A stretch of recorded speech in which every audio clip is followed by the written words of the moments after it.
How's it going, everybody? Handsome Dan here with episode 10 of the Grand Tournament. We're getting close to the end of the event now, but that means that the competition is just getting more intense and the games are only getting spicier.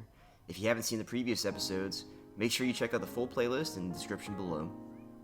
Taking a look at the scoreboard, you'll see that a new challenger has entered the fray after Derek finally managed to get a win on the board in episode 9. Unfortunately, he still has 3 more to go if he wants to make a full comeback, but he's not alone in his quest to get there, with me still at 2 wins, and Caleb and Jelly still 1 win away from total victory. Let's take a look at our starting hands and decks for this episode. Caleb was able to get Golos going a little bit better in the previous game, but he was always a turn off from hitting a really big play. He'll look to ramp out as much as he can again this time, and maybe he'll find the big combo win cons he's been looking for. He'll keep a starting hand with Verdant Catacombs, Cascading Cataracts, Vesuva, 3 Visits, Sakura Tribe Elder, Hour of Promise, and Approach of the Second Sun. Jelly is also looking for a rebound with Talrand after he got stuck on lands for the bulk of last game. He's hoping this time to be able to stick Talrand on the board so he can start generating Drake tokens and swing out to victory. Jelly keeps a hand with 3 islands, Misty Rainforest, Mystic Sanctuary, Serum Visions, and Aether Spouts. I'll be bringing back Winota for this game after a rocky debut in Game 9. I'm hoping that with a faster start in this game, I'll be able to get Winota out earlier and start piling on the human aggro and stacks pieces to keep my opponents out of the game. I'll keep a hand with Plains, Inkmoth Nexus, Arcane Signet, Flawless Maneuver, Aven Mind Sensor, Guardian of Faith, and Grand Abolisher. Last but not least, Derek will be bringing Jodah as his next deck to try to continue to climb out of the hole that he's in. He's hoping that with enough attention on Jelly and Caleb, he'll be able to ramp out in peace and make his way to a big mana combo win. Derek's starting hand contains a Sacred Foundry, Bountiful Promenade, Reflecting Pool, Mountain, Primal Amulet, Cleansing Nova, and Invert Invent. Derek ends up winning the pregame die roll again, so he'll be going first. We'll start off with Derek playing a Sacred Foundry tapped. Caleb goes next, playing a Verdant Catacombs and cracking it, losing a life to get an Endatha Triome. I'll play a Plains as land for turn, and then pass. Jelly's going to put down an island, then cast Serum Visions, choosing to scry both to the bottom after he draws. Derek drops down a Bountiful Promenade as his land for turn, and then passes.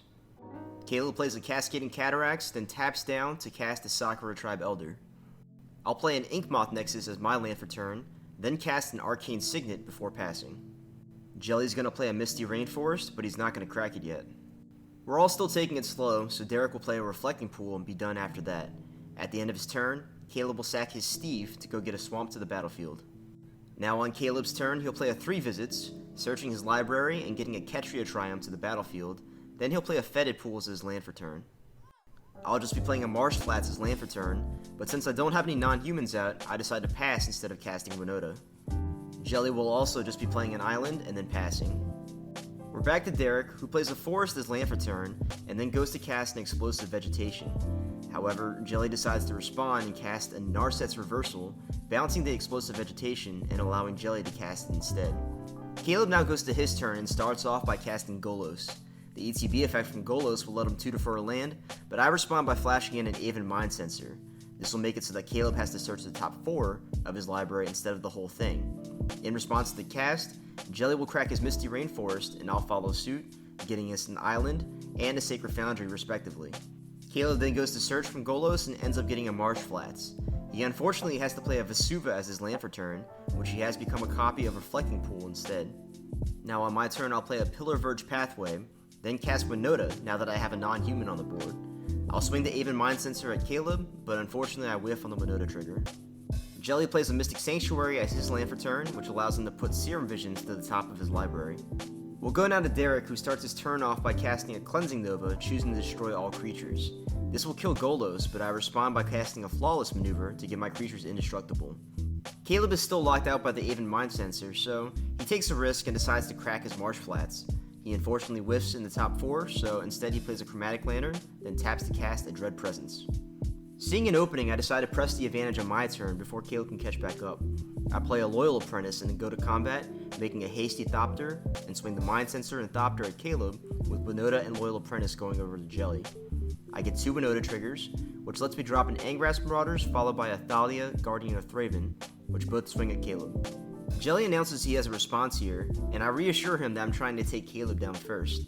However, he still decides to cast Aether Spouts, which will put all attacking creatures on the bottom or top of my library. I have to respond here by flashing in a Guardian of Faith, phasing out all my creatures to protect them from the board wipe. With nothing else, I have to pass. Jelly then goes to his turn and plays an island, then casts his commander, Talrand. Once Talrand is out, Jelly will cast Serum Visions, making a Drake token from the Talrand trigger, then scrying 2 to the bottom. He'll then pay life to cast Gataxian Probe, choosing to look at my hand and then announce my hand to the table. The spell will make him another Drake, and then he'll be done after that. Now on turn 6, Derek will play a Zagoth Triome and then recast Explosive Vegetation now that the Mind Sensor's phased out. He'll get 2 islands to the battlefield and then pass. Caleb has also been freed now that the Mind Sensor's gone, so he'll cast a Demonic Tutor to search his library for a card and then be done. At the beginning of my turn, my creatures will phase back in, and I'll play a Sunbaked Canyon as my land for turn, and then play a Selfless Spirit. I'll pay mana to animate my Inkmoth Nexus, then move to combat, getting another Thopter to swing with. As I move to attacks, however, Caleb cycles a Decree of Pain, the card he just tutored for. This ends up wiping the majority of my board, including my land. I end up going to combat anyway, and swinging what I can at Caleb regardless, and then after damage, I cast a Grand Abolisher before passing. Jelly then plays an island, then casts Biden of Thassa. He no longer has Drakes or his commander, so he'll cast the Thada Adel instead, then pass. Since the board is mostly clear, Derek is free to go ahead and ramp some more. He'll cast the Migration Path, getting a Plains and a Swamp to the battlefield before passing to Caleb. Caleb will now play an Urborg, and since it's a swamp, it'll trigger the Dread Presence, allowing Caleb to kill my Grand Abolisher. He'll follow it up by casting Hour of Promise to get a Field of the Dead as well as a Cabal Coffers to the battlefield. Caleb will continue to pile it on by using the 2 new Dread Presence triggers to kill Winota, and he'll make 2 zombies from the field. I'll go to my turn now, where I miss a land drop. With my board mostly decimated, I decide to play a Brutal Cathar, exiling the Dread Presence temporarily. I then cast a Remorseful Cleric, and then pass after that. At the end of my turn, Derek will cast Fact or Fiction, choosing Jelly to make 2 piles. He reveals a Time Stretch, Glacial Fortress, Polluted Delta, Assassin's Trophy, and Stomping Ground.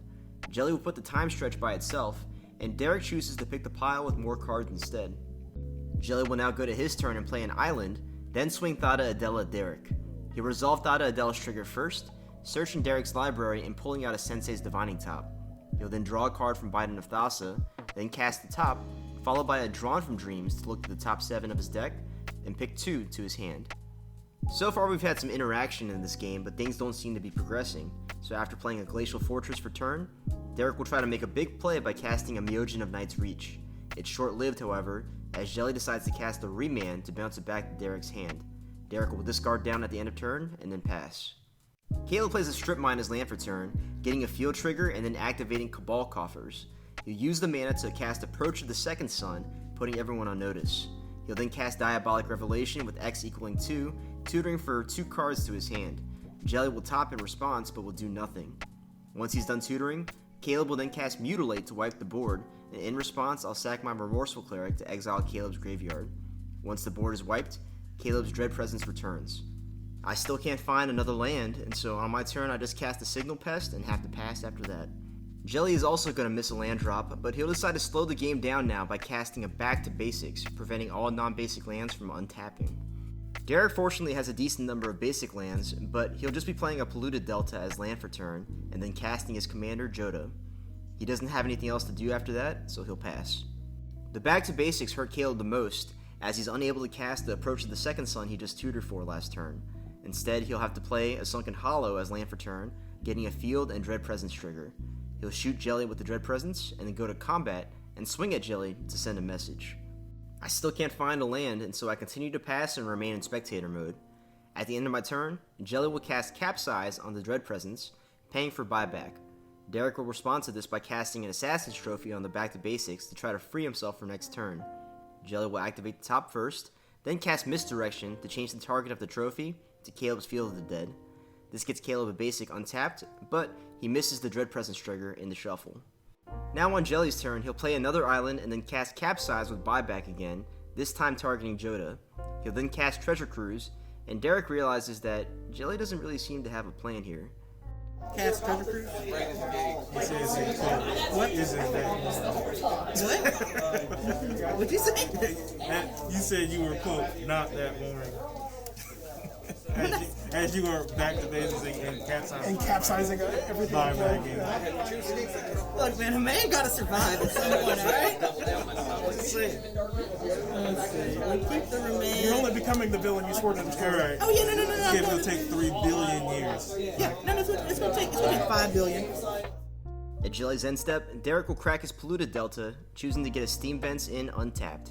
For Derek's turn, he's still trying to figure out a way to work around the back to basics, and so he'll shotgun an overgrown tomb and then pass. Over to Caleb, who starts off by swinging his zombie at Jelly, then cast a Mastermind's Acquisition. This will let him tutor for a card, which he reveals to be a deserted temple that he plays his land for turn. This means that Caleb's mana is back on the table for next turn, with his Approach of the Second Sun in hand. Caleb passes over to me now, but all I can do is cast a Hope of Girapur, then sit back and wait to see if someone else has an answer. That person isn't going to be Jelly, as the only thing he can do on his turn is cast Talrand and then pass over to Derek. At Jelly's end step, Derek will cast Invert Invent to get an instant and a sorcery to his hand, choosing to get a Turnabout and a Mizzix Mastery. Now we're at Derek's turn, and Derek announces that he has a way to potentially win the game so long as Jelly stops interfering. Jelly finally relents and states that he has no counterspells in hand, and so Derek goes to play his game-winning combo.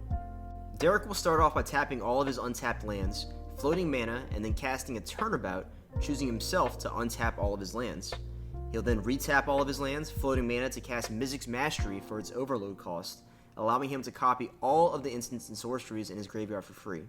He'll cast an Explosive Vegetation, then recast Invert Invent, choosing to get an Emergent Ultimatum and a Mystical Tutor. Derek will then use his mana to cast Emergent Ultimatum, revealing 3 cards to choose from: Omniscience, Answer the Infinite, and Approach of the Second Sun. It doesn't matter which card gets chosen here, as any of the cards will allow Derek to win the game on the spot, either via Approach or via infinite turns, thanks to the time stretch still left to be cast, the Mystical Tutor in Derek's hand, as well as the card draw options in his graveyard and in his hand still. Rather than make Derek walk through the whole process, since none of us have any ways to interact, we go ahead and scoop it up. This means that Derek is going to be your winner for Game 10 of the Grand Tournament.